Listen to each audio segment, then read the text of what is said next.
जय जोहार आपन ला। मोर नाम नंदिनी यादव है और मैं छत्तीसगढ़ की सांस्कृतिक राजधानी बस्तर के निवासी हूँ और आज मैं नेहरू युवा केंद्र सुकमा का प्रतिनिधित्व करत हूँ।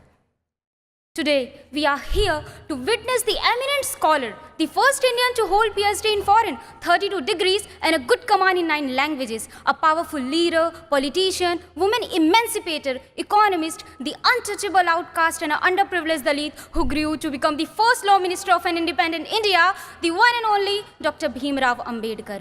अरे पर्वत, तू कल तक जिसकी लाचारी पर हंसता था, तेरी चोटी पर बैठा है वही बैसाखियां लेकर. The son of an army officer who lost his mother in his early age, was born in a Maho village of Madhya Pradesh. His early lifestyle seems like a nightmare where he suffered with the problems of no pure, no water in school and called untouchable. But still, his belief in liberty, equality and fraternity led him to become the father of a great Indian constitution.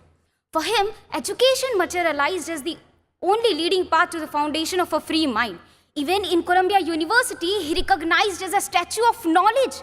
But still he find it difficult to make people realize that work make man, not race. That's why he aimed to encourage Dalit to educate themselves. And he went around with the slogan, educate, agitate and organize to annihilate the caste system and reconstruct the Indian society on the basis of equality of human beings.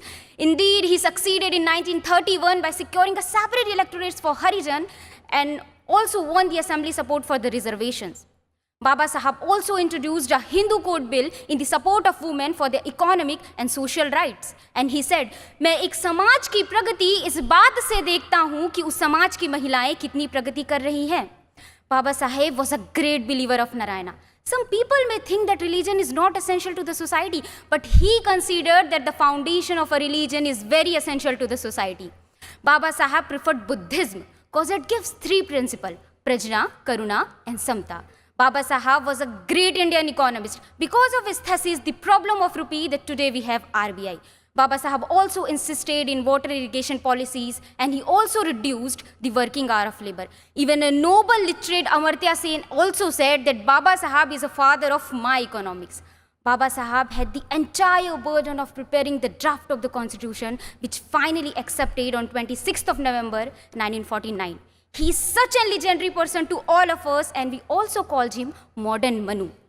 देश के लिए जिसने विलास को ठुकराया था, देश के लिए जिसने विलास को ठुकराया था, देश का वो दीपक बाबा साहब कहलाया था, देश का वो दीपक बाबा साहब कहलाया था. With these words, I would like to end my say. Thank you everyone. जय जोहार, जय भारत.